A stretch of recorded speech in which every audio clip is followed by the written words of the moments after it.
Sveiki įsijungę Mėnulio radiją. Šį kartą girdėsite 5 trumpapasakas, tai yra trumpas pasakas. Pirmoji pasaka – Klevo lapas. Augo ant klevo lapas. Turėjo 100 brolių, 100 sesių ir 300 kaimynų. Jie visi gerai sutarė ir buvo neišskiriami draugai. Bet vieną dieną tas klevo lapas žiūri į balą, jis visas geltonas.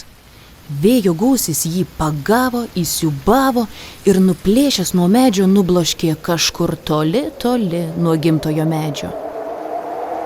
Koks aš vienišas ir nieko čia nepažįstu, kūkčiojo ant šaligatvio nukritęs klevo lapas. Kiti lapai buvo raudoni, rudi, bet nė vieno jis nepažinojo, visi svetimi ir kažkokie nedraugiški. O jūs manėte, kad rudeninių lapų gyvenimas labai lengvas? Tikrai ne, jiems irgi būna liūdna ir vieniša. Bet nepaisant to, visi jais grožimės ir čežinam po kojomis ir klijuojame į atvirukus. Jei kartais būna liūdna ir vieniša, prisiminkite klevo lapą. Kažkas jumis vis tiek labai džiaugiasi, myli ir grožisi.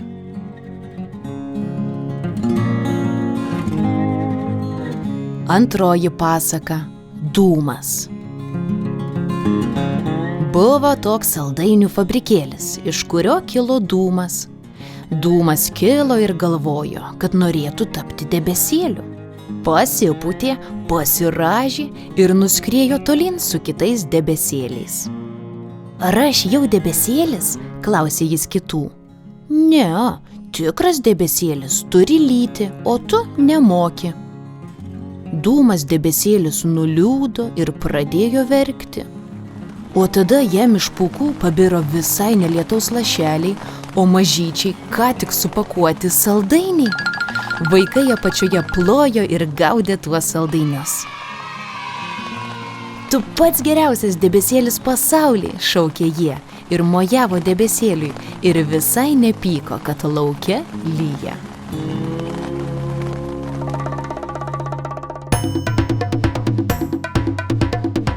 Trečioji pasaka – Krokomobilis.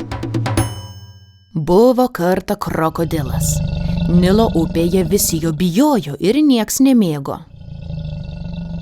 Taip norėčiau būti kam nors naudingas, o ne tik siaubingas, mąstė jis ir išlipo pasivaikščioti.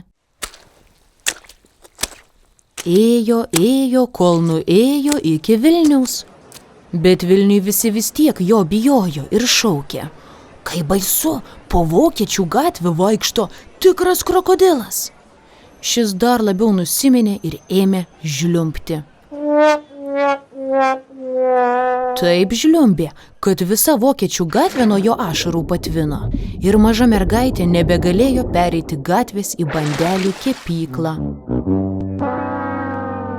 Krokodilas pasiūlė jai sėstis ant nugaros ir perplukdė tą mergaitę iki kepyklos.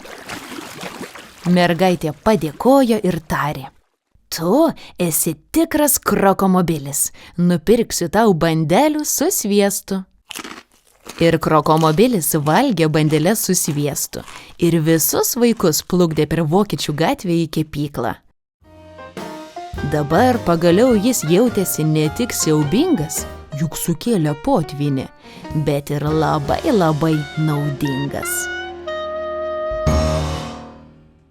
Ketvirtoji pasaka – Nykštukas.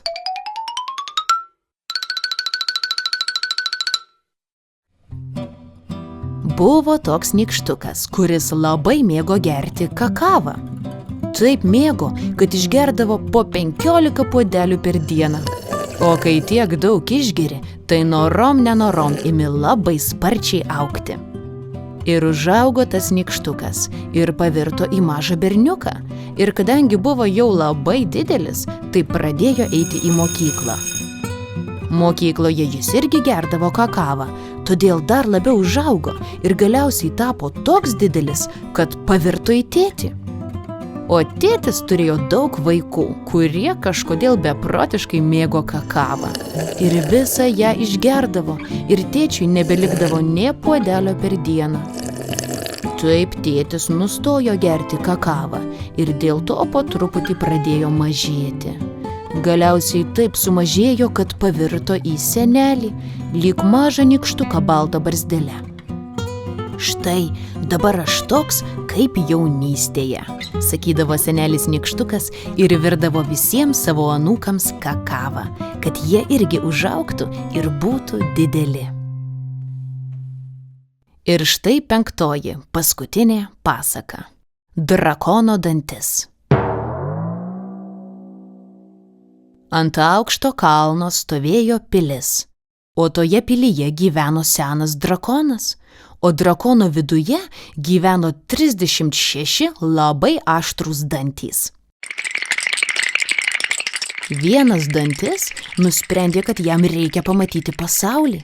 Iškrito iš drakono nasrų ir nuriedėjo nuo kalno žemyn, tiesiai į upę. Ilgai plaukė, kol galiausiai priplaukė Vilnelę, o po Vilnelę kaip tik braidė berniukas. Jis rado tą dantį, ištraukė ir nunešė į muziejų. Dabar muziejuje visi gali pamatyti. Šalia danties kabo lentelė, kurioje parašyta, kad Lietuvoje gyvena drakonai. O senasis drakonas miega savo pilyje ant aukšto kalno ir nė nežino, kad gyvena jis Lietuvoje.